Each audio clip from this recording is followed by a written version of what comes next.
lead singer named Justin Moore. We don't do a whole lot of bullshitting up here. We just get up here and play country music. Check, check, 1, 2. Welcome back, everybody, to this week's installment of the Justin Moore podcast. I'm your old buddy, old pal, JR the Handler, and on the other end of the Zoom machine with some decent internet today is the birthday boy himself. Don't speak too soon. Yeah, Don't right. speak too soon. You're going to jinx us. I shouldn't have said nothing. No, you're right. You're absolutely right. But anyway, here's Justin Moore, and it's his birthday, ladies and gentlemen. Welcome to him to his own podcast, the birthday boy, Justin Moore. What's going on, JM? Nothing, man. At this point, I'm trying to forget about birthdays at this age. I know, right? But no, man, it's the big 37. I was having a conversation with a buddy of mine who you know well, Robbie, recently. And his birthday's a couple weeks before mine. We graduated high school together, played ball together, all that. And I said, man, does 37 just seem a lot different than 36? He said, yes, I was just telling my wife that the other day. Like, it feels like late 30s, and 36 somehow seems like mid-30s still. And I know there are people out there that are older listening going, oh, you kiddos or you babies. But, yeah, I don't know. It feels a little different for some reason. But, hey, I'm healthy as far as I know, and happy and all that good stuff. So hopefully it'll be a good day. It's kind of rainy, and we're supposed to have our first softball game tonight, or games rather. So I don't know if we'll get those in or not, but that'd be a good little birthday present. Get to go get a couple dubs. Yeah, no doubt. Well, I was going to say, for anybody out there listening and watching, you look better than I saw you this past week when we were at Billy Bob's. Yeah. Anybody who saw you at Billy Bob's might have noticed you had a little road rash on your face. That was you had the snow burn from your ski trip.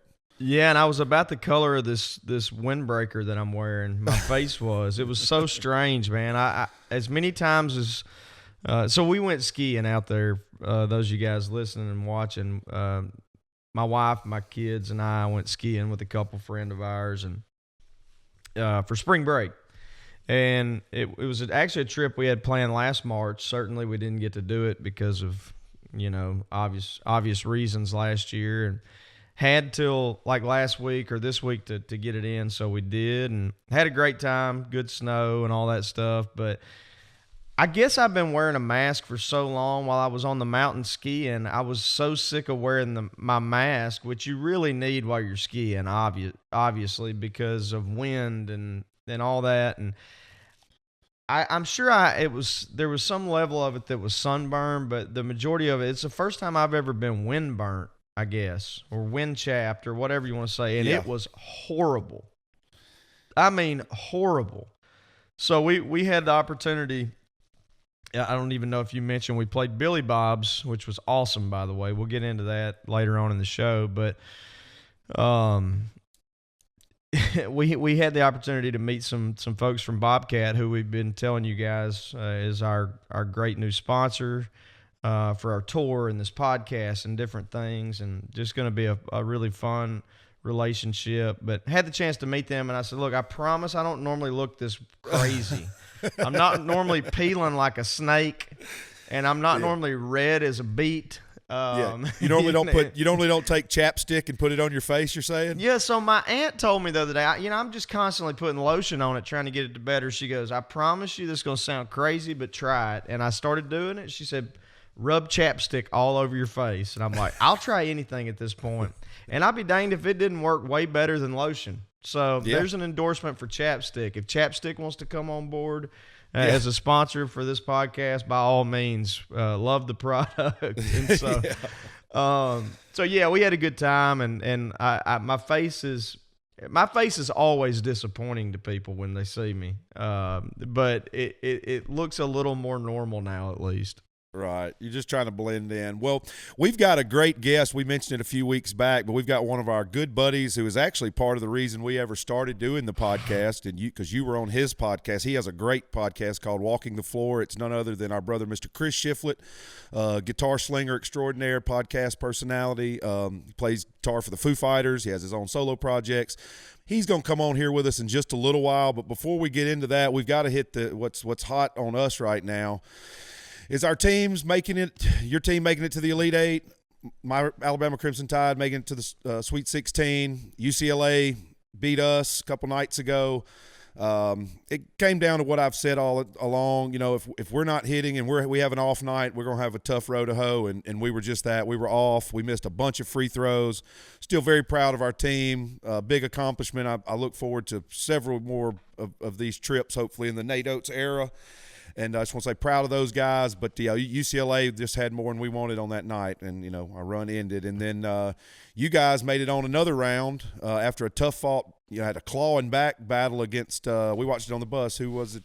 Oral Roberts. Oral Roberts, Yep. yeah. And then you guys went on to play the mighty Baylor Bears, as we were talking off air, because I didn't get to watch the game yesterday, but you were saying Baylor just looks phenomenal. They're really good. They're ranked second in the country for a reason. Right.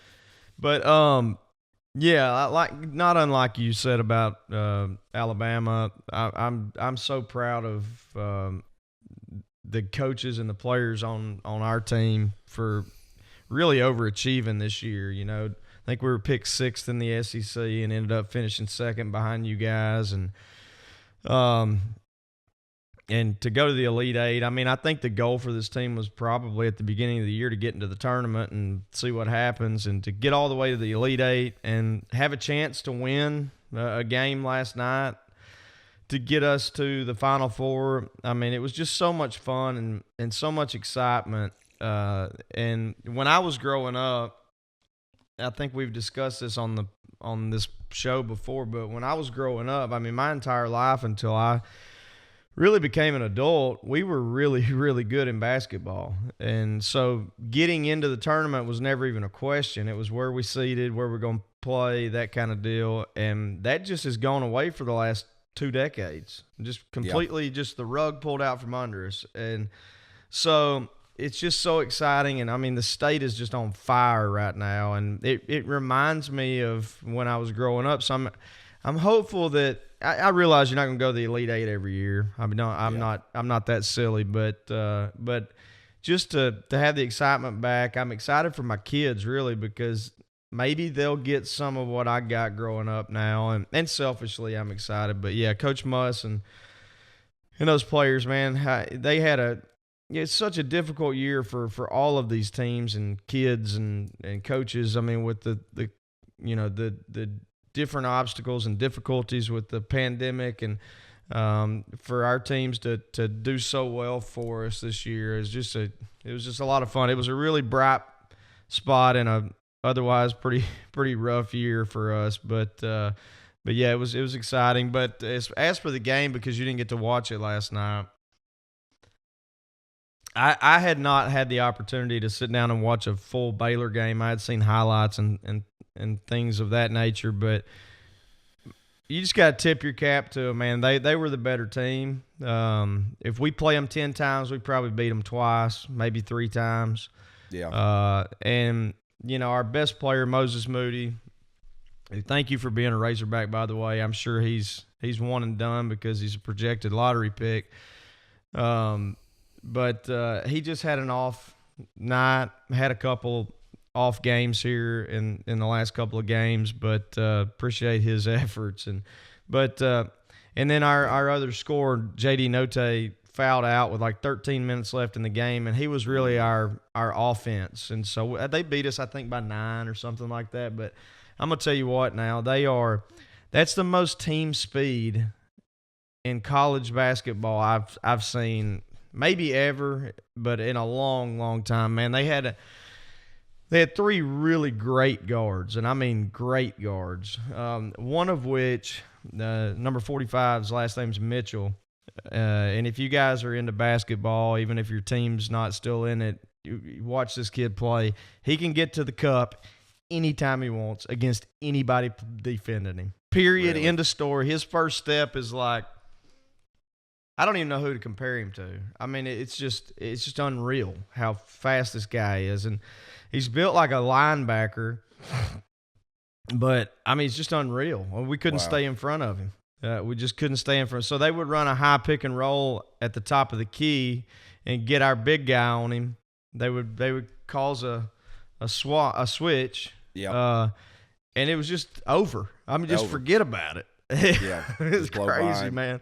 But anyway, great year, and those guys were a number one seed for a reason, and really it was them and Gonzaga all year that were kind of ahead of everybody else. Yeah.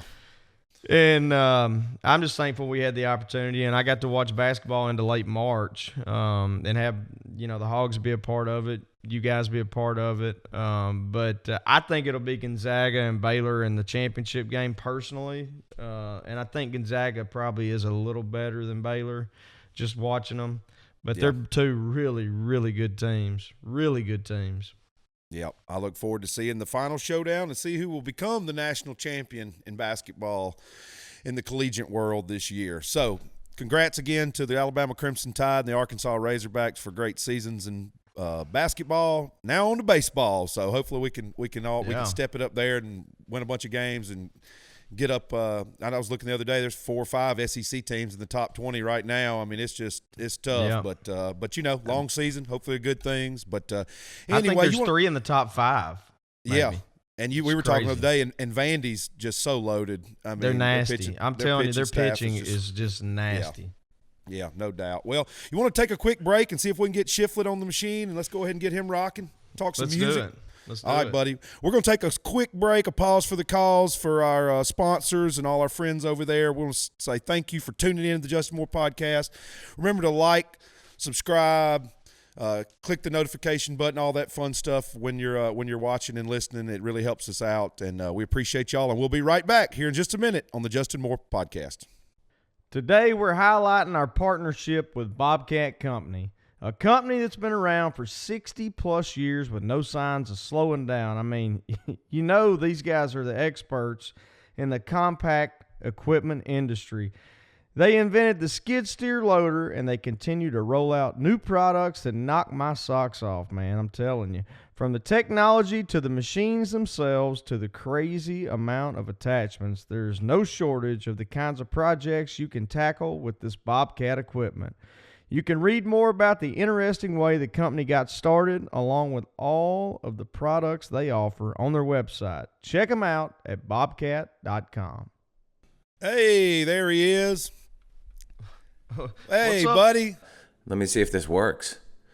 Can you still hear me? Yeah, you're good. And I'm recording the Zoom audio and all that stuff, but we find a lot of times it does better to have a backup because it gets glitchy and crazy sounding. Totally. Yeah, this is I've never done this for my own podcast. This is genius. I think this is way better. Yeah, because then I could. Might be the only thing we're doing better than you're doing on your podcast. You're definitely the pro on this Zoom call for sure with that. Yeah, I'm an elder statesman of the podcasting community. That is correct. Yeah, we were talking about it earlier, Chris. Thanks for hanging out with us, buddy. Really appreciate it. But we were talking about it earlier. I think yours was the first podcast I ever did, and the first podcast I ever listened to. Awesome. So. Yep. And the last one. That's right. Yeah. So in a sense, I mean, some of our decision to do this kind of was inspired by what you were doing. It was so cool, and you've had so many great guests, and you're just so natural. And as far it's not really an interview, at least from an artist perspective who did it. It's more of just a conversation, which I think is even way cooler. Well, thank you very much for saying that, because that's totally, I mean, when I started my podcast, I'd never interviewed anybody before, so I was just trying to figure it out. And you know how it is, because you've been doing this for a while. Like, you make all kinds of mistakes when you first start out, and I really have never viewed it as an interview per se. It's more of, like you said, a conversation. I mean, that's my goal, so thank you for saying that, because that's good, because you know how it is. Like, when you're out there and you're promoting whatever you're promoting, you go out and you do these little quick interviews with wherever, press and radio and stuff, and it's always like the same like 5 or 10 questions, and it can be super boring and repetitive. So I always try to like make it like not that. Yeah, no doubt about it. That's what we try to say. Nothing heavy. We're just going to BS for an hour or whatever. It's just have fun. Right. And usually guests always say, "Hey, that was fun at the end," and that's the goal. So yeah. we learn from you. And while we're talking about the podcast, Chris's podcast is called Walking the Floor, so definitely check that out. We'll make sure to mention that a couple times. But if you're a music nut, there's no reason not to have this on download every week. I mean, I've got some backlog that I want to catch up on, but I mean, it's just hit after hit. I was looking. Justin was episode 125 on your podcast, and just sandwiched in between there before him was Brent Cobb and Ashley Monroe, and after was Amanda Shires. I mean, it's like, if you're into music, you can't beat it. And I saw, I got one downloaded I just hadn't listened to yet. You had Travis Tritt on a few weeks ago. Travis Tritt. Didn't it, Travis Tritt? I wish I had Travis Tritt. Travis Tritt, if you're listening, come on the show. No, maybe not. I thought I had that saved. Maybe it's not. Maybe it was something that else. That could be. So that's where we're gonna will Travis Tritt onto my podcast. I would love to interview Travis Tritt. We're supposed to have Travis on here next week, so we'll just send him your direction. You might be thinking. I think he was on Dave Cobb's Apple radio show. Might have been that. I know the last one of yours I listened to, you had on Tommy Lee, which was a trip. Yeah, I mean, and that's the cool thing. Once you sort of, now, I mean, I've been doing the podcast for years now, and like know a lot of different publicists and stuff. And sometimes you get, because it's mostly Americana and country artists most of the time. But every now and again, you get something like Tommy Lee comes up, and I'm like, oh my God, Tommy! Like I can't not interview Tommy Lee and just like ask him all the questions I always wondered when I was like 12 years old, staring at Too Fast for Love. Right, man. I'm sure you had the same experience, but years ago, I don't know. This was probably 5, 6, 7 years ago, 8 years ago, maybe now. Our record label president came to me and he goes, "Hey, we just signed Motley Crue to do this tribute album, and we're gonna have country artists do Motley Crue songs. We want you to do one." And I'm going, "Have you ever heard me sing? Like, have you ever heard me sing?" And he's like, yeah, it'll be. And I was like, "Let me go back." And man, I went back and I found a cassette tape that probably an older cousin of mine had given me or something. And I was just kind of reading the song titles on the case or whatever. And I can't believe I found it, but I think my parents had it or something. And I went back and I go, I know what song I want to do. I want to do Home Sweet Home. Because it's kind of rooted in, it's country-ish or whatever, or Southern rock-ish or whatever. Sure. And so I told him, I said, I'll do it if I can do it in the original key. And he goes, "You can't do it in the original key." I go, "Then I'm not doing it." So my producer and I just went in and cut it, and we just cut it in the original key and did it. And he's like, "Is that the original key?" I go, "Yeah." So anyway, we did it. But why was he thinking you couldn't do the heavy metal screams or something? I don't know. I don't know where he was coming, because I sing pretty high, Yeah. And I don't know if he didn't know if I could hit it or what. I don't know.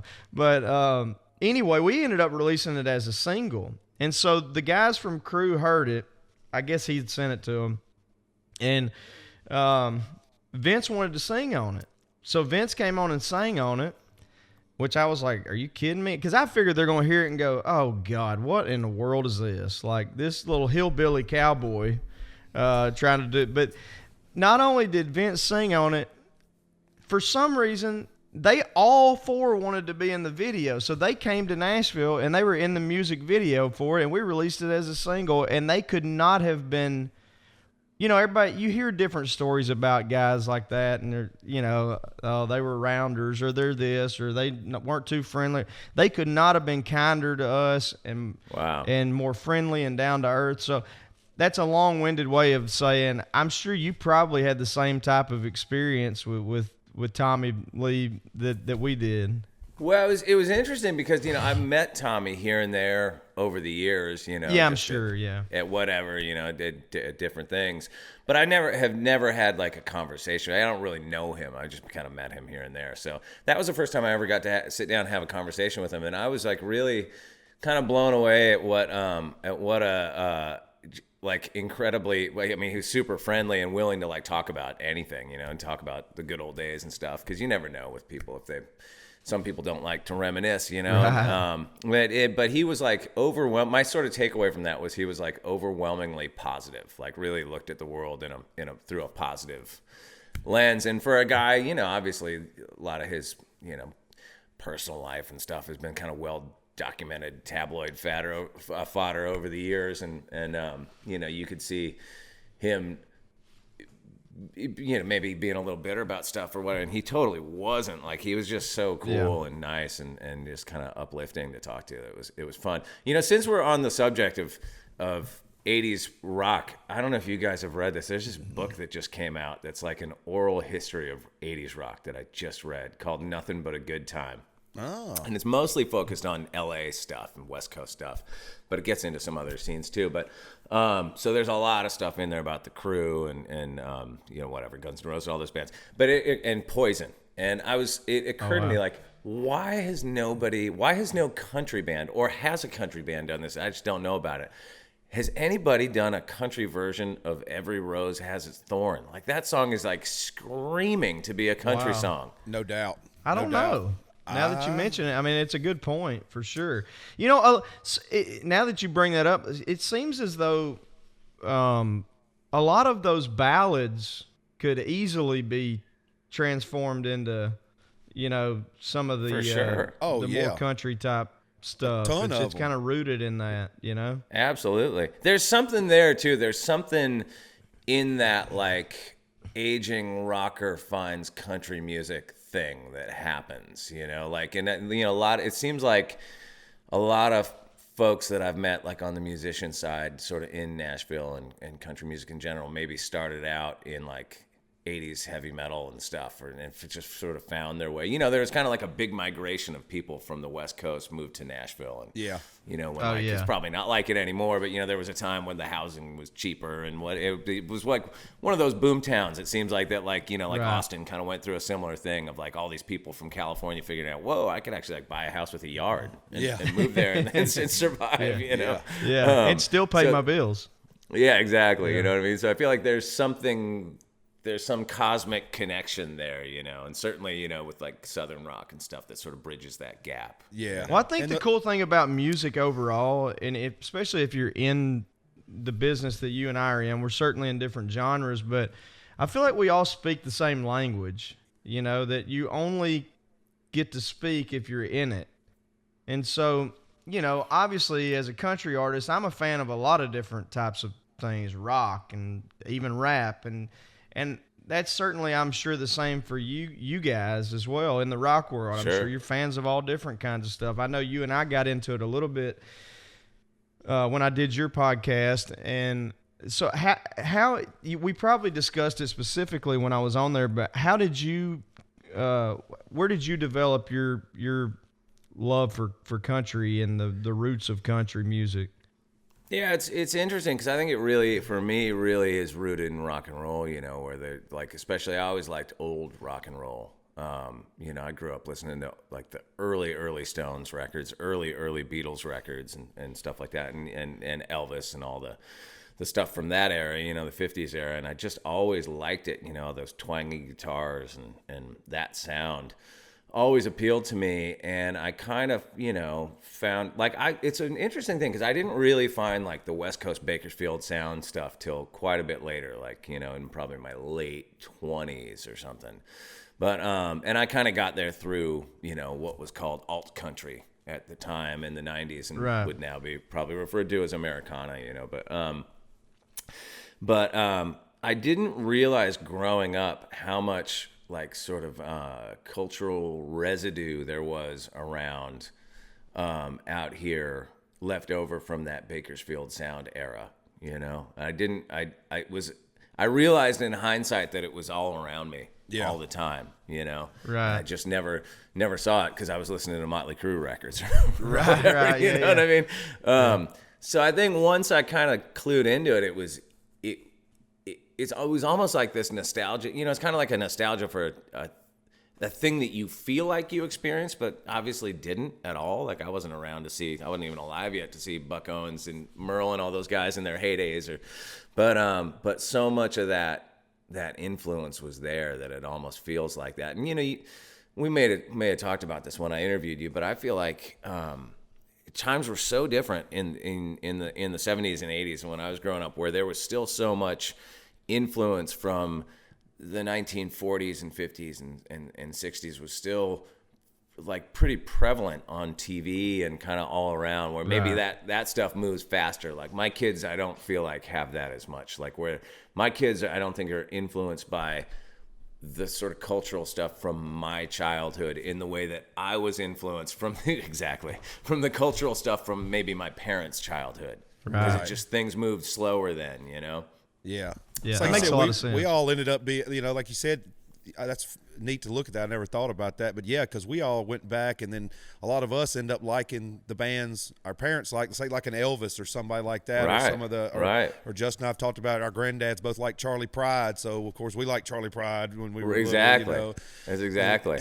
And I never thought about that. But that's a good take on that. Yeah, it's funny, man. I was just having a conversation. I just dropped my kids off, my two youngest kids. I just dropped them off to go surf this morning, and on the way there, like, we're coming out of a year of being home, and my kids doing online school, and just like the crazy, always on a computer thing that all of us parents out there have been struggling with. And so my kids kind of gave up on playing music. We sort of let that go with my kids because it was clearly sort of not something that they were really gravitating to. But we put them through lessons and stuff when they were a lot younger. So we've been talking about starting that up again with some guitar lessons, at least for my younger two. And they're, they're resistant to it. And both of my kids were in the car this morning just going, "Dad, we don't listen to guitar music. Like, why would you make us take guitar lessons?" And I was going, as you're wiping tears away. Yeah, right. I know, like, no. And I said to him, like, "But you could be the ones that bring it back, man. Yeah. Like, come on." And they're like, "What are you talking about? Just let it go." So I don't know that my kids will have that attachment, to like the music that I liked when I was their age. Speaking of your kids, how ready for you to get back on tour are your wife and kids? Because I know the answer in my house. Everybody goes, "Oh man, I bet," they'll say to my wife in front of me, "I bet you're so excited to have him home," and and the kids and my kids and my wife are going, Yeah, it was cool for about a week. Yeah. No doubt about it. And then Dad decided he had to reorganize everybody's life to, Oh my gosh. Oh yeah. I've been explaining it like this. Like, we all have our own life rhythm with our family. And obviously ours is just completely discombobulated now. So the redefining of roles at home, it took us some time, I can promise you. And it didn't come without some difficulty. My wife going, "Don't do that again. You can do that, but you cannot do this because this screws up the kids," or whatever, whatever. I don't know how you guys were, but like it kind of went in waves, for me. Like initially I went like, I'm going to do all the stuff that when I'm on tour, I want to do. I'm going to do it all now. I'm going to organize my office, and I'm going to do, whatever, and clean out this and blah, blah, blah, and knock off all those projects. And I got like halfway through a bunch of them and just went like, oh my God, what am I doing? I'm like, I need to just go to the beach and surf and like relax and really enjoy this time off, And so it's been sort of like, it's gone through phases, initially a year ago, I was like super productive and like trying to do all that stuff. And then we had a great summer of just, me and my wife and my kids just going to the beach every day and surfing constantly and fishing a bunch and doing all that stuff. So, and then towards the end of summer, Foo Fighters really got back to work because there was we made the decision, like, we can't just sit on this record that we made forever. We got to start putting the pieces together to put this thing out. And And so we started doing some rehearsals and filming some content and doing all that stuff. So it's been like I, obviously like everybody else, I haven't been on tour, but we've actually been working pretty steady. So it's been a trip. It sort of settled into like by the fall, kind of like a kind of a routine, where you're like, it's almost like having like a day job or something, you know what I mean? Right. Like in the sense that wake my kids up, get them going for school, and then I would go to the studio till the evening, and then come home and we'd have dinner and do that thing. So I'm sorry I interrupted. Oh, it's all good. I'm sure it's been a great outlet though to get back to. It's not normal, but it's a little more normal than it. It provides a sense of self-worth that you didn't have until that point, I'm sure. Sure. But and then and the backdrop of it all is like, when are we going to really get back to work? And then obviously all the sort of, the hysteria of, not wanting to get sick and worrying about your family getting sick and, seeing, the whole world suffering, all that stuff. So, it's obviously been a very, very strange year on all those fronts. But I guess that's my long-winded way of saying that. Yeah, my kids are definitely ready. Yeah, I hear you. Is that the album that you guys recorded at the house where they recorded When the Levee Breaks? Oh, that album? No, is that what people are saying? Because we did record it in a house, but it was not the Zeppelin. It wasn't house, the same one. Okay. No, we recorded it in some like kooky. Like dilapidated house out in Encino. I caught an interview. I don't even remember which one it was with you guys. I don't know, a few weeks back or a month or so back. And maybe it was a specific song, Shame that y'all were talking about. Maybe trying to get that sound kind of like that or something. I don't know. I guess I misinterpreted that. But yeah, we basically finished the record. Right before COVID to hit. And we were just about to start doing some rehearsals, and we were just about to hit the road and start touring. And the record would have come out, around the beginning of last summer or whatever. So it was, we initially just kind of everything went away, and we just kept pushing back the release date. And finally, Dave was just like, we got to put this thing out. So it finally came out like a month or two ago.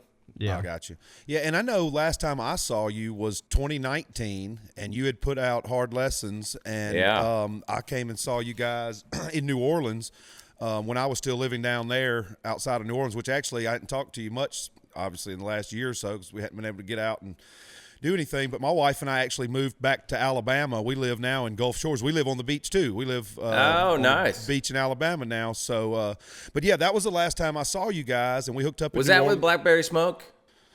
With you? Oh no, the Foo Fighters. Yeah, the Foo Fighters show. Because I played that same venue. I played like 2 weeks prior to that with Blackberry Smoke, with my solo thing, and then came back and played it with Foo Fighters. That's right. And then because you had the I think Preservation Hall Jazz Band opened the show. It was freaking phenomenal. My wife and her friends, they're just stupid Foo fans. They couldn't believe we got to hang and all that. So appreciate you on that, of course. But no and then worries. you were leaving that night. I talked to your manager, and you were leaving that night because you were playing the Opry the next night. Yes. Was the next day you were going to Nashville and y'all were driving up because you were going to play the Opry while you were out there. I think that was your first time playing the Opry, maybe. I think so. Yeah. That was crazy.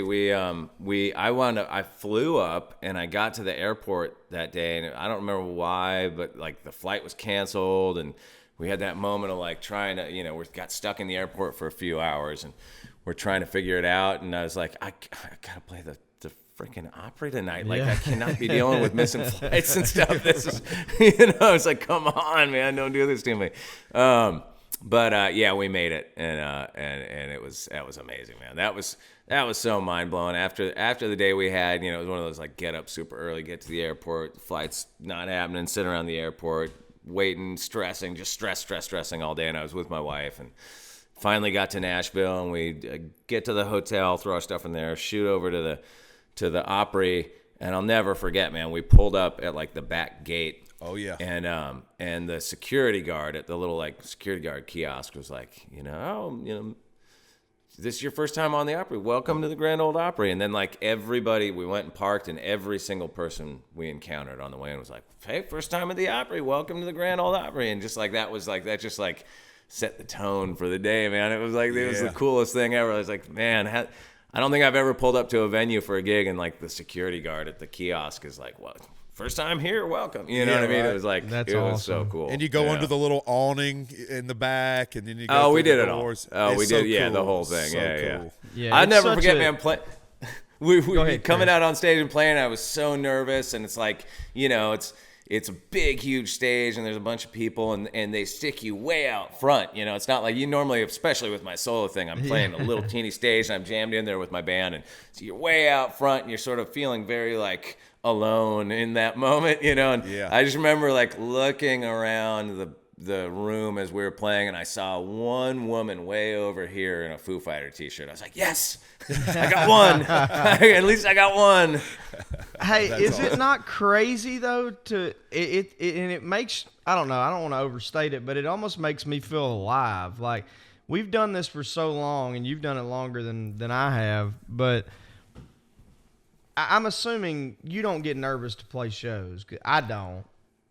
Right. Like with Foo Fighters, do you ever get nervous to go out and play in front of 20, 30, 60,000 people?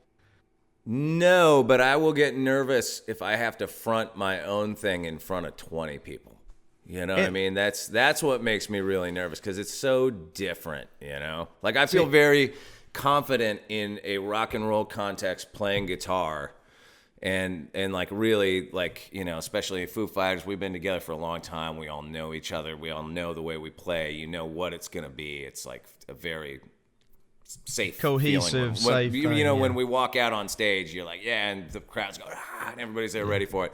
When it's me going out, and let's say I'm, you know, even if it's a good gig, like opening for Blackberry Smoke or something, where there is a big room full of people and everything, it's like, you know, you're still like, you have to assume that 98% of the people in that room never heard one of your songs.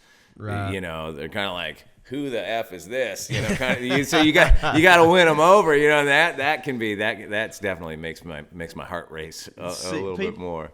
Yeah, people around home ask me, like, man, you ever get nervous? I'm like, no, I get nervous in two places to play music: church, and you're talking in front of 30, 40 people. Yeah. About 90% of them my family. And the Opry. And I told Charlie Daniels this one time, one of the earlier times I met him. It might have been the first time I played the Opry, and he could tell I was nervous as all get out. He goes, son, you okay? And he was one of my heroes. Yeah. And I go, man, I'm really nervous. The only time I ever get nervous to play music is church and I guess the Opry. And he said, that's because it means something to you. And if you didn't get nervous, you ought not be here. So I thought, I always remembered that. And so I don't know. I guess sometimes it makes me feel good to feel those nerves though again. I guess for sure. You know, sometimes we get so jaded, and you know, for me, maybe take for granted what we've gotten to do for all these years as a job. Oh, yeah. And I will never take it for granted again. I promise you. After this past year. Oh no! So, I mean, you know, with something like the Ryman, when you have one of those, or not the Ryman, but with the Opry, like when you have one of those moments, it weighs on you, the sort of history and the legacy of the stage that you're standing on and all that stuff. But I tell you, the fact that the whole crew there is so welcoming, everybody in the band, everybody that runs it is so nice, and then, you know, really nervous until the end of that first song, and then when people clap, you're like, okay, and then the second song, you're kind of like, okay, all right, not so nervous now, you know, you know, it's good. So what's going on with the solo stuff? Yeah, that's where I was kind of going. Are you still working on new records for yourself stuff now?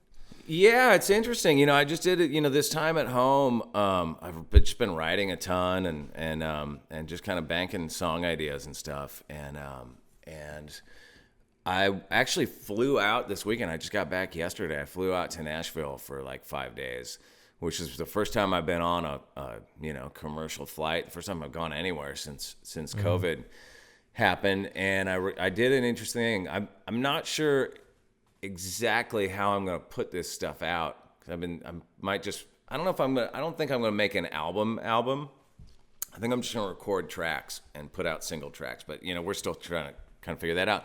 So I had an idea to go record a bunch of different songs with a bunch of different people. And I went out there this week and recorded 2 songs with Vance Powell producing over at his place, and then 2 songs with Jaron from Cadillac 3 producing. Love with a Jaron. whole entirely different set of musicians and everything. And so and I was really, really happy with the way it all turned out. It's not done yet. I still gotta overdub the odd thing here and there, but really cool and stylistically pretty different, and just exciting. Like, I didn't realize it. I was looking at the dates. I haven't recorded a solo record since 2018, because that last one I did, it came out in 2019, but I recorded it in 2018. Right. So Right. it's been quite a while since I've been in the studio doing that, and it just was a real rush. Really felt good. Like I haven't.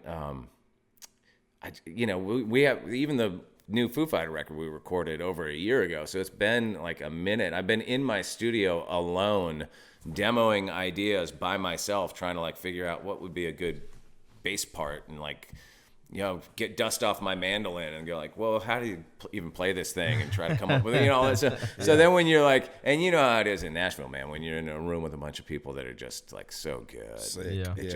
It's like you have your idea, and then your idea just grows exponentially when you have all these great producers and players and stuff, Getting all that creative energy from everybody else and fellow musicians and brothers and stuff. Yeah, and it's real clear pretty quick what works and what doesn't and all that. So, it's just super cool. We're huge fans of Cadillac 3, and Jaron and I have written a lot of songs together and know each other well. He's so talented. So talented, and absolutely, and the way he phrases stuff and stuff. I remember we wrote a song together, a year or 2 ago, whatever. And we were going in, and I was going to record the vocal on it, and I'm like, I don't think I can sing this like Jaron. I don't know if I can. He's just so unique in what he does, and what they do as a band. Even if anybody out there hasn't seen them live, when live music comes back, go to a Cadillac 3 show, because they're pretty spectacular. Hey, well, it's funny that you said that, because we recorded 2 songs, and one of them was a song that me and him and John Osborne wrote together. And Jaron, love John too. John was my amazing. first guitar player when I moved to Nashville. Oh, for real? Yeah, he was playing with another band at the time, yeah. and then he would fill in playing guitar for me, so we became great friends. I'm talking 18, 20 years ago, Yeah, he's a phenomenal guitar player. He's one of the best out there. Mm-hmm. But really, the meat of the song was really like Jaron came into that songwriting session with it, and he wound up demoing it, and so he sang it and everything. And so I was trying to kind of learn the vocal based off that, and same thing. At least you're a really good singer. I'm a pretty rough singer. So I'm trying to sing sing the parts, and it was a funny song, because it's it's one part of the vocal is pretty low, so it's in uncomfortably low, and then one part of it's uncomfortably high. You know what I mean? And that was so great, tracking with him, because he's so quick, and his sort of observations and his sense of where to go with stuff, his great sensibility, great sensibility, and how to sort of work it out so that I can sing it in my voice, and it's right. You know what I mean, and it feels like natural, you know what I mean? It was cool. It was a lot of fun. That's awesome. That's awesome. Yeah, they're both great guys and super talented. And for those out there listening and watching, I'm sure you know John Osborne, but we're talking about John of Brothers Osborne. And I love TJ, his brother's voice, too. I've always loved his voice. It's a big baritone, deep, kind of round. It's super cool what they do. Yeah. They make great music, but I'm really happy for their success. So. Yeah, it's talking about, I have changed gears here a little bit, but I had somebody wanted me to tell you, hey, Shifty, I saw another one of your fellow West Coasters, Northern Cal guy, yesterday. He was down here at the beach recording a music video, John Party. told me to tell you. Oh, really? Yeah, he was. Yeah, He nice. was in town cutting a video. His guitar player Terry Lee Palmer is one of my best buddies, and he and his wife are actually staying with us now. We're going on the boat later today, but that's funny. Yeah, I told him, you know, I like I mentioned, I've been doing a little bit of fishing. I was doing a lot of fishing last summer, and I bought a kayak, and I go out, paddle out to the kelp beds, you know, like right off, not too far off the beach, and I was out there one day, like out in Ventura, and I was sitting there, and I was by myself, and it's just totally tranquil, and I'm just sitting there, you know, doing what I'm doing, and this freaking dude on a boat pulls up, kind of just on the outside of the kelp bed, and he's like making a racket, and I was sitting there going, God damn it, like, and I can hear music just blaring off his boat, and I was like, this guy's kind of blowing my Zen moment, and I'm listening, I'm going, wait a minute, I know that song. It was like, it ain't always the cowboy. I was like, holy shit, he's fucking cranking John Party. So I texted him, like, some dude on a boat cranking your song just totally blew my morning. That's awesome. Yeah, it was good because we were talking about the West Coast, you know, and we talked about this little when we hung out the first time, but I can remember the first time I ever went to California was up to North California when I first started working for John, and I was born in Jackson, Mississippi, and grew up in South Alabama, so all I knew about California is what I saw on TV. So I just assumed the whole state was rollerblading in bikinis and people, you know, doing bench press on the beach and stuff. You know what I mean? I just thought that's what it was. Totally. So, but I fly out there and we go fly into Sacramento, and then we go about an hour out to where his mom lives, and it's just not. It's not that. There's no rollerblading. There's no bikinis. It is like farm country, and we go out hunting on this 9,000 acre ranch up on Napa Yolo County line, and it was just like, I realized real then, there's a lot more to California than rollerblading in bikini. Well, it's funny because, I mean, I've had that experience. I have it all the time when I travel, is that people grow up on like Baywatch and like NWA records or whatever and think that that's all of California, but it's like really California is this, it could be like its own country. It's so big and huge, and it basically has everything. It's like there's tons of rural parts and all types of, there's from desert to the ranches to the mountains to everything, and then obviously these like massive population clusters in certain areas. But I'll tell you what's funny, man. I had literally the exact opposite experience when I first started touring, because I grew up in Southern California and never really traveled anywhere. When I first started touring, I remember going to places like basically anywhere I went first on tour, like in Texas or something, and I would just trip out. Like I had the opposite, sort of stereotype of other, I thought this was all ranches, and whoa, I'm in this big city and there's all these crazy people here. Like I didn't know, this. I remember the first time I went to Atlanta, just going like, whoa, this is what Georgia's like. Like this is not what at all. Yeah, right. No, that's what Atlanta's like. Right, exactly. You know what I mean? Like, so it's funny that sort of cuts both ways. Like, I mean, I think that's why like people that do what we do have a bit more. What's the word? I don't even know what the word is, but you just get to travel and you just get to see the world in a way that most people never travel. Like I didn't never travel growing up. I would never have seen the world the way I've seen the world if it wasn't for music. I've said that as it pertains to like my parents, for instance, and I grew up in a very rural area, town of 300 people. Hell, it's where I live now. But I have a different, I guess, perspective maybe is the way to look at it than even a lot of my friends or my parents, just because I've seen everything, that runs the gamut. You know. And so I feel blessed to do that. And that's another thing JR and I have actually talked about, because I don't know how you are on the road, but I'm totally the type that I will sit in my bus all day and watch movies all day or whatever. I'm not the type that gets out and explores, and I'm like, man, I need to go out and take advantage of having the opportunity to see all these different places and, really experience things. I mean, I have in the past to some capacity, but not like maybe I should, and so I've kind of I don't know. That's kind of crept into my mind over this time period as well. Like maybe I should take advantage of, these opportunities a little better than I have in the past. Well, it's interesting. It really depends on whether or not my wife and kids are with me. That's like a big determining factor, because I'll do the same thing if I'm just out.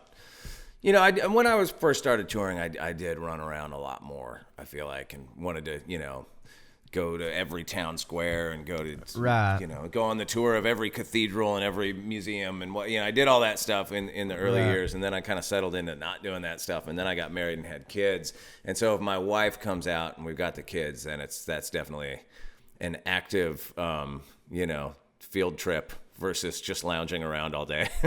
Right, exactly. Yeah, that's what I said we've seen every zoo and every aquarium from coast to coast. With the kids, and every county fair and every, all that stuff. So because if you don't make an effort to go out and see stuff, I mean, and this goes back to it's funny when you talk to people, and it goes back to the traveling thing. Unless you do what we do, it's hard to explain, and it's hard to BS about the job and what it all really, because a lot of people just don't understand, and but if you don't get out and go see stuff, you really just see the back of a building. I tell people all the time, well, how was so and so I'm like, well, we were in and out pretty quick. I really just saw the back of the building and the walkway, and let's be honest, every venue is basically the same thing. I mean, it's pretty much the same thing, Dave. So for sure, that's and it is. It's interesting, I always quiz my kids, to see what they remember. Hey, do you remember when we took you to see Guernica when we were in Spain and stuff like that? And they're like, huh? No? No. You're like, it's got to sink in. I want you kids to be like the worldliest kids ever, but You have to get them to write an essay every time they get back. They remember. Right, if they don't remember well, they get their allowance goes down, or they get a Christmas present knocked off. They don't pay attention or something. Yeah. I'll never forget, man. One year we got invited to go. I think it was to play on the White House lawn for 4th of July. It was the most American thing that we've ever, with fireworks going off, and you're in DC and you're around the government building, all this stuff that you've grown up seeing and everything. And we were on a tour of the White House. My kids were really young at that point. And I remember they gotten two of them got in a wrestling match over a transformer in the middle of this thing, and I remember just being like, no, you have to pay attention, this is history. We're in the White House bowling alley, for Christ's sake, you got to pay attention. But they're kids, they don't care. They're just I want my transformer. Yeah, exactly, that's what's important. My kids, I don't know how yours are, mine are embarrassed by what I do. They're like, Dad, why you got to do this? Why you got to be on TV? I'm like, big time. To pay your bills, to pay your college. I don't know. Oh yeah. But why you got to do this? Why you got to do that? So my kids are definitely not impressed by my work life. Yeah, no, not at all. I'm in the biggest rock band in the world. Come on, give me some credit here. Yeah, it's pretty incredible when you think about it. To JR's point, I mean, do you ever sit? I mean, I know you mentioned the Stones earlier, who I'm sure are a huge influence of yours, and I don't know whom else is. You can tell us if you'd like. But do you ever sit around and go, I mean, I'm in a band that is just as successful, if not more so, than XYZ, who I grew up idolizing. I mean, you definitely have those pinch yourself moments, and I always try to keep it in perspective. And I always try to remind myself how lucky we are. You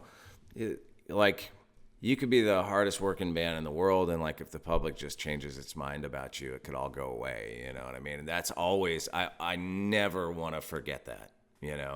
So you have and it's also challenging because everybody sort of grows into the fishbowl that they live in. You know what I mean? So I'm not going to pretend like I've never taken things for granted or whatever, but I don't know. I don't consider this a pessimistic view. Probably other people would, but I always live life this could all go away at any moment. No doubt. for sure. And that's no doubt completely about out of my control. You're too humble. Yeah, no, I totally understand that perspective and that mentality. You're too humble to say it, which is a compliment. But I think you guys have reached the point where you don't have to worry about the public changing. I mean, y'all are legend status at this point. Yeah, well, thank you. And so, do you guys have any plans? I know you ain't got all day. I was just gonna say, are there any plans in the works as far as when you may get back out there? Absolutely. Yeah, there's actually quite a bit in the works. I mean, I think as soon as we get the green light, to do stuff, we're gonna be right back on it. But you're not certain when that is. I'm not certain, but there are dates, that are. I think.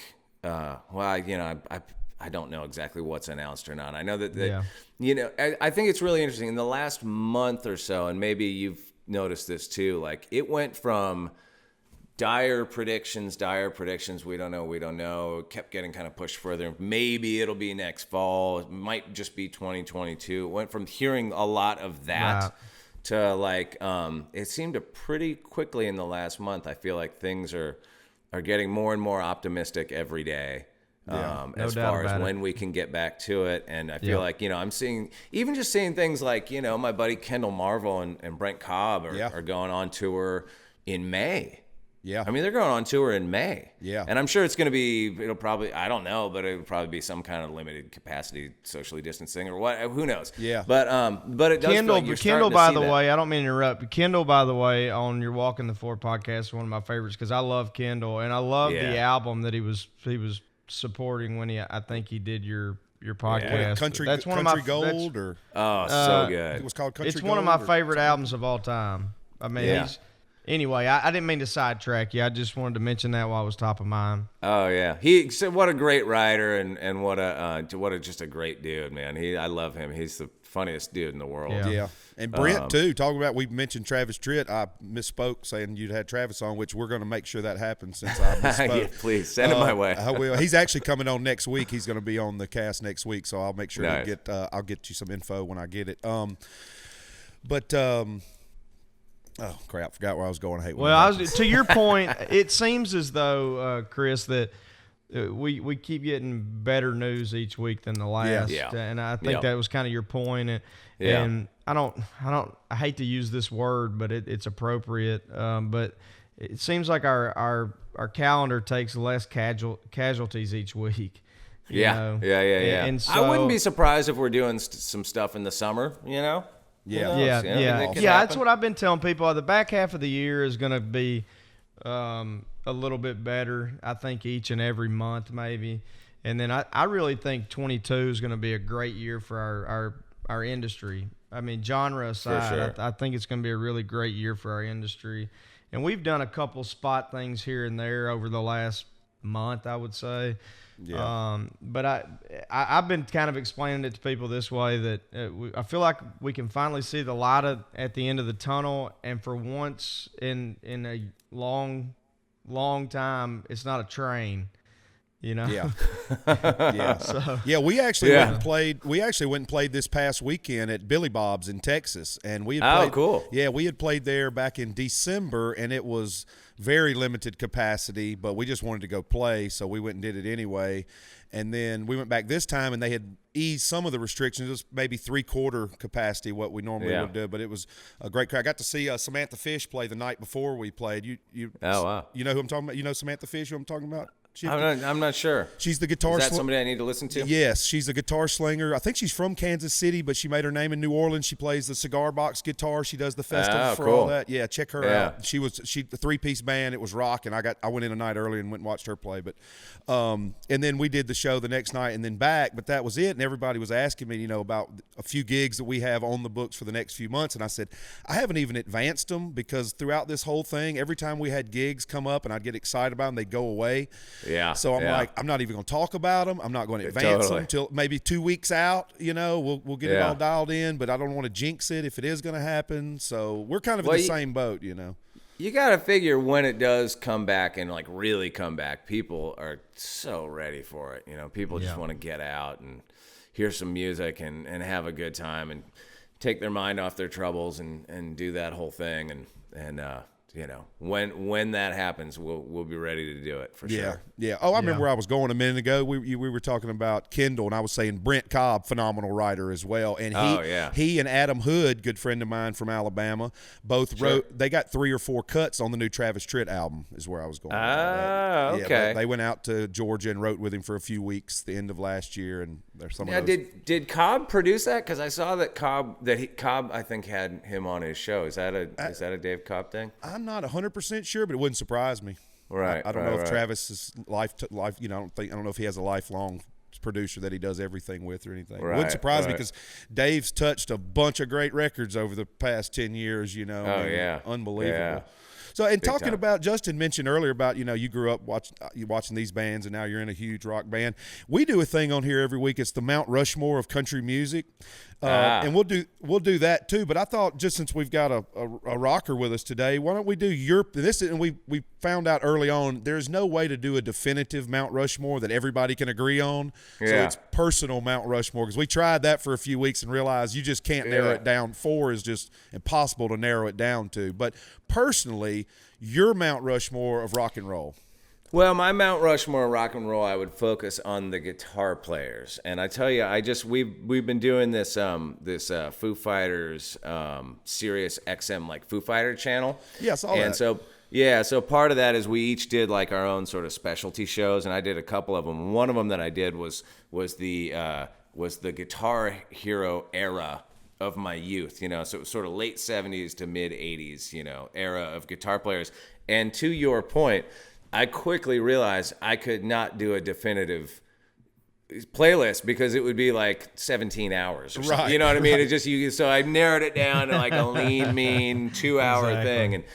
And for me personally, the guys that really, really were of the biggest influence, I mean, it kind of starts with Ace Frehley from Kiss, was like, you know, the guy that made me want to pick it up in the first place.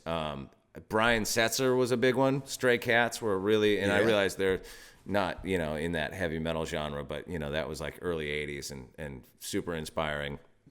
Randy Rhoads, who was Ozzy Osbourne's first guitar player when he went solo, and he did the first 2 Ozzy records and then died in a plane crash, sadly, on tour. I think you could put Richie Blackmore from Deep Purple and Rainbow would definitely be in there. I love Richie Blackmore's guitar playing. And then you'd have to put Eddie Van Halen. I mean, you couldn't have that. Like Eddie Van Halen is like, he kind of revolutionized it all. You know? Yeah, no doubt. Hey, lost him recently too. I know. Yeah, and, you know, but when he last died, year sucked is we lost a lot of heroes last year. I know, Add right? that to the list, you know. Right. Yeah, really, really sad. You know, losing. Oh man, my phone is ruining. Hey, maybe that's somebody calling to make sure that you're good for the gig y'all are going to do soon. So if you need to take it, go ahead if you need to. They're calling. The tour bus is parked out front. Right. It's on. Yeah. Let's go. If you need to take it, go ahead, brother, for sure. Your kids and wife are going, yes. Bye. Yeah, we packed you a bag, Dad. Go. You got weeks of stuff in there. Just go. Come back when you're ready. Yeah, I love it. Well, hey, man, go ahead. Go ahead, Jess. No, I was just say, man. We're having a little bit of technical difficulty with either mine or JR's internet. I don't know. But if I happen to have gotten cut off or get cut off, I just want to thank you a ton for doing this, man. I know you got 100,000 different things that you could be doing right now, and I just want you to know how much I appreciate it and enjoy catching up with you and all that good stuff. Absolutely. It's just so good to see you guys and catch up and everything. It's been a minute, so it's nice. And thank you for having me on your show. It's great. One more thing before I cut you loose, though, brother. We do a thing on here also. It's #1 country music song on the day you were born. And yeah, so I found this machine on here that on the internet that can pull that up real fast for us. Oh, wow. So for us, I was born September 11th, 1979. The #1 song in the country that week was Conway Twitty's I May Never Get to Heaven.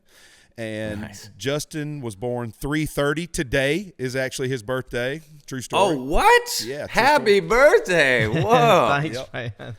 But in 1984, on this week, the #1 song in the country was Alabama's Roll On 18-Wheeler. Wow.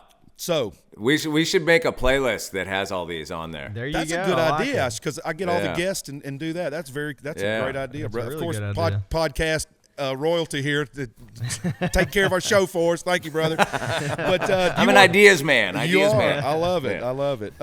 It's that zen. It's that little bit of zen moment you had for the asshole in the boat with the John Party song ruined it for you. Exactly. You got to think of all these things. So you want to take a stab at what the #1 song in the country was on May 6th in '71? Oh my God, that's got to be tough. It's who pretty could- obscure. Okay, good. Well, then Yeah. I won't feel like an idiot for not knowing. I tell you, one of the great things about like the streaming thing that with music now is there's those Apple playlists called like, I don't know if you've ever checked these out. Like if you type into Apple like country hits and any year, Yeah. it comes up with this list of like all the songs that were hit songs that year, and it's Yeah. cool because you can listen to it and you can really get a sense of like what the genre sounded like in 1968 versus 1975 and sort of hear because for those eras that I wasn't there for, like a whole decade can seem like the same thing, and really it's not. It's very different, like That's from true, year yeah. to year. It's pretty cool. So who was it? Who's number one? right. May 6, 1971. And this is kind of cool. He's an Alabama native, and he had some great hits. But this was back in the day. This was later on in his career. But it was "Empty Arms" by the Southern Gentleman, Sonny James. Wow! He was from North Alabama, but Sonny James, they called him the Southern Gentleman. He had a great voice, and "Empty Arms" was his #1 this week in '71 or in. May 6th. I've never heard it, but I'm gonna go dig that up as soon as we're through. And I'm trying to think if I actually know the song. I know a lot of Sonny James tunes, but I don't know if I know that. But I'm gonna do the same thing, buddy. Nice. Well, we appreciate you I coming like on, that. Shifty. Yeah, man, thank you. I know we took up more time. You got plenty of ideas good. and things to go do today, but we sure appreciate you. It's good to see you. It's good to talk shop with other touring guys, and I hope all of us get back on the road soon. And as soon as we do, I'll next time you guys gig down south somewhere, I'll come holler at you. And if you get to Nashville, obviously, if you ever need anything, holler at us. We're around. Awesome, man. Yeah, okay. Hopefully we'll all be actually in the same room together sooner than later. For sure.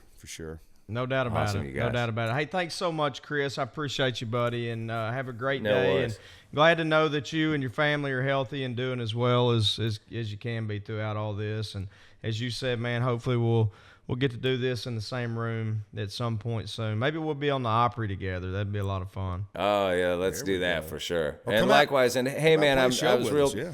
sorry to hear about you losing your grandma, man. I hope you guys are all Thank you very Okay. much. I appreciate it. no problem, man. Take care. All right, guys, that was Chris Shifflett from the Foo Fighters, and y'all go on Apple iTunes or anywhere you get your music from and download Chris's records because they are phenomenal in their own right, as well as obviously the Foo always puts out great records. So I want to thank Shifflett for coming on. That was awesome. What a great guy.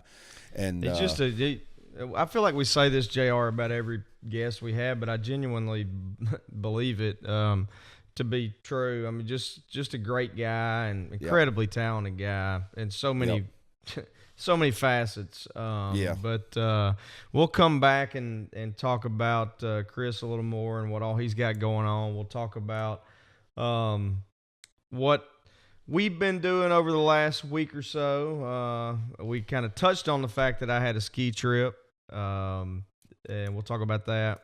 We'll talk about a couple other things, even what he just mentioned there about a loss in my family, unfortunately. But hang in there with us. We'll be right back on the Justin Moore Podcast. all right, welcome back, everybody, to the Justin Moore Podcast. want to say appreciate Chris Shifflett for coming on. That was a blast, man. He's like you said, he's a great guy and obviously a phenomenal guitar player and a songwriter and all that stuff. So thanks again to him for coming on. And real quick before I forget about it, I want to give a shout out to Durango Boots for sending you and I some sweet boots to wear out on the roads. I want to say thank you to those guys real quick. Along with, I know we do it during our ad spot, but I wanted to go back to something you mentioned earlier in the podcast. We got to finally have a hang sesh with our newest, biggest sponsor that we're so glad to be partnered up with, Bobcat Company. This past week, and they sent us a bunch of swag for the band and crew, and they got us a sweet ATV, I guess you call a terrain vehicle, of side-by-side that we're going to have out on the road with us. Yeah. So I want to say thank you to those guys again. It was good to meet them. I think this partnership with Bobcat's going to be really, really cool for a long time. So just wanted to get that out there while it was fresh on my mind.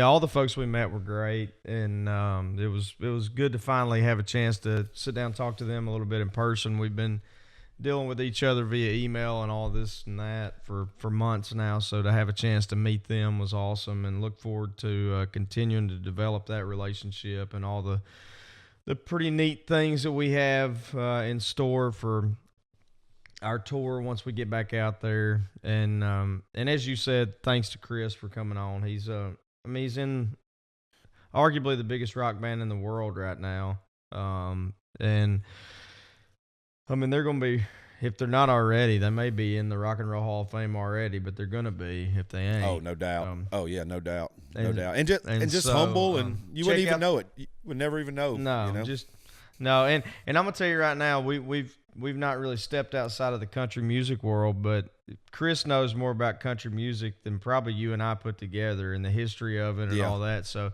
go check out his podcast. Go ahead. I'm sorry. I was going to say, while we're on that, though, and I forgot to give him crap about this, but there's one thing I meant to, and I know where hopefully you're he'll going listen to with this. Yeah. Because early on a podcast of his one time, he knows a lot about country music for sure. Now how to pronounce people's names, maybe not so much, because on one episode he called Tanya Tucker, and I'm just probably just because Tanya is not a very common name, but it's definitely Tanya Tucker, not Tanya Tucker. If you happen to listen to the podcast you're on, just a heads up, buddy, it's Tanya Tucker. So anyway, but and give him a little. You can't come on this podcast without getting just a little bit of crap about something. Well, it's funny because I meant to mention, and I forgot this too, that one of the other interview, I mentioned an interview that I listened to him on. I watched another one where I was going to give him crap because I'm like, Dave Grohl didn't let him get a word in edgewise. You tell Dave Grohl he needs to clam up for a minute, let you talk some. But no, it was great to have him on. And again, check out the Foo Fighters SiriusXM channel if you have SiriusXM. And as he talked about, I mean, those guys, including him, are running their own shows and that kind of stuff on that channel. I'm sure it's great. And check out his podcast, Walking the Floor. I promise you won't be disappointed. I mean, he's had everybody from me to John Party to Cadillac 3, Brent Cobb, Kendall Marvel, Dwight Yoakam. I mean, the list goes Merle on Haggard. And on and on. Merle, I mean, he's been doing it for people on there. 7 years probably. I mean, he's been doing it a while. He kind of started it, and he was podcast when podcast wasn't cool, you know. Yeah, for sure. But he's really, really good. It's a good listen if you guys are looking to check out another podcast other than the Justin Moore podcast. But we talked a little bit about skiing and me getting windburnt. But yeah, we went skiing and Steamboat. That's kind of our favorite place that we've gone 5-6 years in a row now, something like that. And I'm the only skier. My wife and my 3 daughters all snowboard, and snowboarding just looks like it hurts too bad for me to try, and I ain't trying to learn something new at 37. But we had a great time. I was going to tell you, JR, that the older girls they went down Black Diamonds with me this time.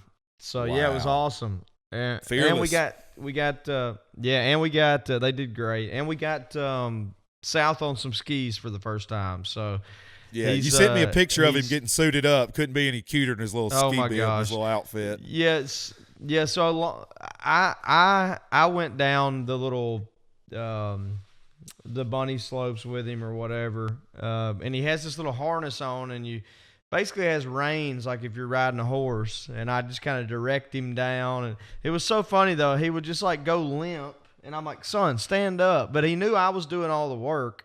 So he's just like, I'll just hang out here. Dad'll hold me up, and we'll get that. But anyway, it was a lot of fun. We had a good time, and all that good stuff. So it was fun. Yeah. Hey, and talking about going and listening to stuff when you're when you're finding new music and podcasts and things like that, I want to make sure everybody remembers to go on wherever they get their music from and talking about good things to listen to. Straight Out of the Country, your new album that's going to come out next month on the 23rd. You know, we've dropped a grat track is what they call it, which She Ain't Mine No More, which people are loving, and also loving. And we need y'all's help with this too. Make sure to let your radio stations know and download these things because Didn't Have Much, your current single, is at 28 and climbing, and we want to see that thing ring the bell sometime this year. But everybody go on and make sure to go ahead and download, preload the Straight Out of the Country album. I promise you're not going to be disappointed. And I know I've been jamming the two tracks stuck in my head. She Ain't Mine No More and Didn't Have Much. They're just two great songs. And then you do an acoustic version of Didn't Have Much that's out now too. So everybody go make sure to go ahead and get that. So as soon as it drops, you'll have it on your phone or computer or whatever you listen through. Yeah, it's we're excited about the new album coming out, obviously, and hopefully everybody else is as well. I want to thank everybody at Billy Bob's again for coming out. And then just before we get out of here, I'm gonna try to get through this without crying. But Chris alluded to it, but unfortunately, I had until last week. I had two remaining living grandparents. I had my grandpa on my mom's side, which is still with us, and a grandma on my dad's side. And if you guys have followed my career, I've talked about my grandfather who passed away years ago, who I was super close to. It was his wife or his widow, and she had COPD for a long time and emphysema, and just recently we found out she had cancer, and she just went downhill quickly. You know, it's very difficult for myself and my family, but knowing that she's not suffering and she's better off than we are, you know, it is comforting. But just want to say how much she meant to me, and she had a great influence on my life and memories that I'll have forever. And you know, I told my kids, which is the most difficult conversation I've ever had to have. My kids are super close to her, and to have a conversation with them and explain that she's no longer with us was beyond tough. So if you guys out there have dealt with that, I know how you feel. If you are going to have to do so in the future, it's brutal. It's really brutal. But that being said, I told my kids how fortunate they were to have a chance to get to know and get close to a great grandparent, because it's fairly rare. And all of my girls, unfortunately, my son, who's 3, probably won't remember her, but we have some great pictures and videos and those kinds of things. But you know, fortunately for my girls, you know, they're gonna have great memories of their great grandma, and but anyway, not trying to bring the whole thing down, but I did want to mention that she will certainly be missed, and how much I loved her, and I will just make this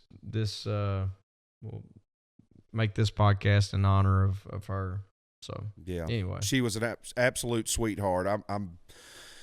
Nanny, when I first came to Poen and we went to your grandmother's house and she insisted on that she got me a glass of tea, I said I'm good, but she made sure I got some tea, and it was excellent tea. And Nanny was always really sweet to me, and I appreciate her. And so roll 'em easy, Nanny, and we love you. And we're going to wrap that up for today. We're going to call it a day, and we'll see y'all next week here on the Justin Moore Podcast.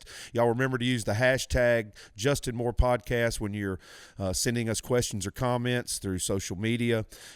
JR the Handler on all social media handles, Justin Cole Moore on his social media handles. You can go to Justin Moore Music, find out any new stuff going on with the world of Justin Moore Music, and jrthehandler.com with my little crap I have going on. So we thank y'all for tuning in every week here at the Justin Moore Podcast. We couldn't do without y'all. Best fans in the world. We'll see you down that old dusty country music road real soon.